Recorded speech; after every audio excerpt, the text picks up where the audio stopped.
Hi everybody, I'm Lowe, the CEO of Daxi Chain.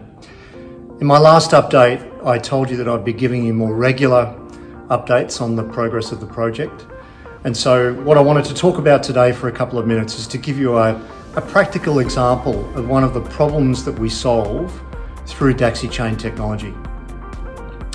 So look, I think one of the concepts that is probably well understood by now is this idea that Daxi Chain creates scale by turning equity crowdfunding from being local into being global. And we do that by signing multiple independent, fully licensed local equity crowdfunding platforms all around the world and connecting them through the plumbing that is the Daxi Chain technology. So we turn a whole bunch of otherwise disparate and disconnected local equity crowdfunding propositions into a singular global proposition where they can still run their own business independently in their home market. So let's take a practical example of how this would work. Let's imagine we've got a licensed crowdfunding platform in Korea, and that crowdfunding platform has a bunch of Korean investors that use that platform to get access to growth companies looking for investment.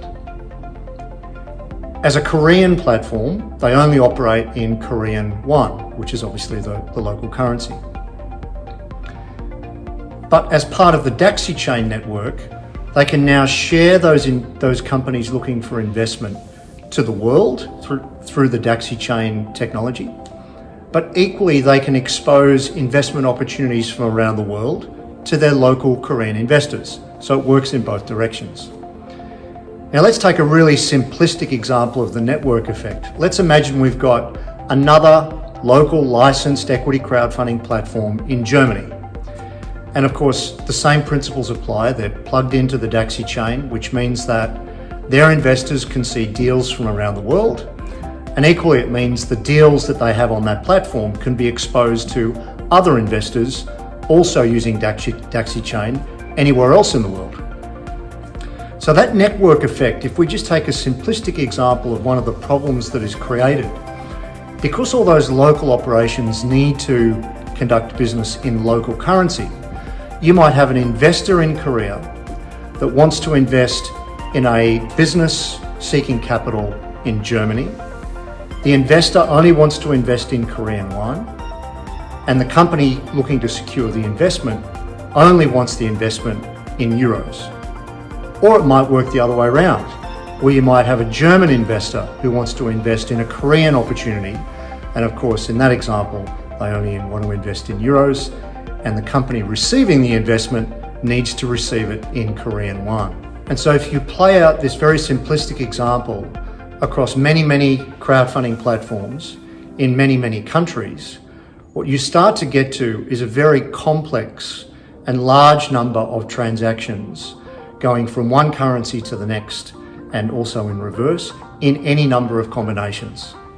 And that scenario is where cryptocurrency very specifically solves the problem of being able to move money in and out of various local currencies quickly, easily, and cheaply. So how do we do that? How do we move currencies of all types around the world quickly, easily, and cheaply? Well, there's a few options. The first is that we use the old banking rails and we do it in fiat only. So that means that in the example that I gave, we'd need to translate won into euros or euros into won. But of course, the problem is it's not just two currencies. There's dollars and there's rupees and there's pesos and the list goes on. And the other thing we know about fiat payment rails is they're slow and they're really expensive. So for a scale-based proposition like Daxi Chain, fiat currency in isolation simply doesn't work. So what about Bitcoin? And some of you, of course, will own some Bitcoin. Well, the challenge with Bitcoin is that it's not actually a payment currency, it's a store of value. And if the network is congested, transactions using Bitcoin can cost $50 or even more. And the biggest problem with Bitcoin is only a very small percentage of the world actually own it. So being able to use it as a method for investment is really only for a small subset of investors. So that brings us to stablecoins. Well, look, stablecoins are actually quite liquid, so that's good.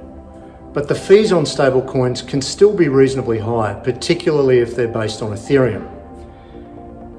More significantly, there are real regulatory headwinds for stablecoins. For various reasons in different markets, we're seeing regulators start to move against them.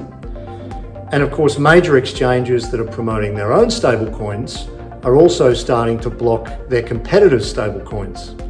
So the accessibility challenge becomes a much bigger issue under that scenario for everyday investors. So on balance, the cost, but mainly the risk associated with stablecoins is too high, and that doesn't work. So look, that brings us to a native coin, which of course, in our case, is Dacxi Coin. There are some real benefits to using a native coin for a global equity crowdfunding capability. The first of those is that we control both the method and timeliness of transfer and also the fees around all of those different payments anywhere in the world.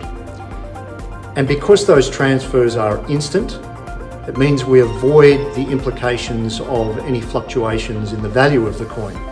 So it protects both the investor and the company that they invest in. Now, as our network builds and as the number of platforms grows and the deal flow grows with it, of course, what we will see is a growth in the liquidity of Dacxi Coin.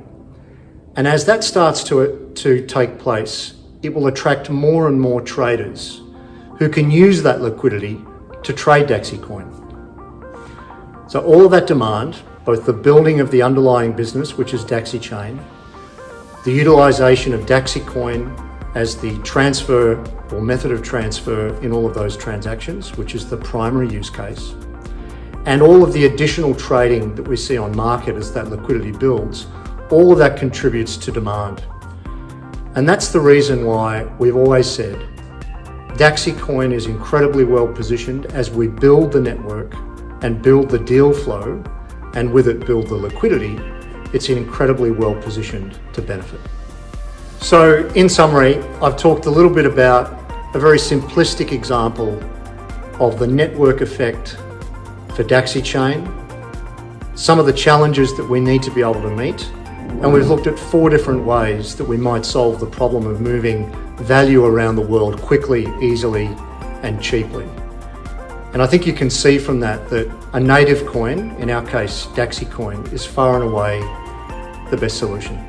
Or put another way, Dacxi Coin is absolutely central to the way that we bring the Daxi Chain solution everywhere around the world, the way that we bring the Daxi Chain solution to life.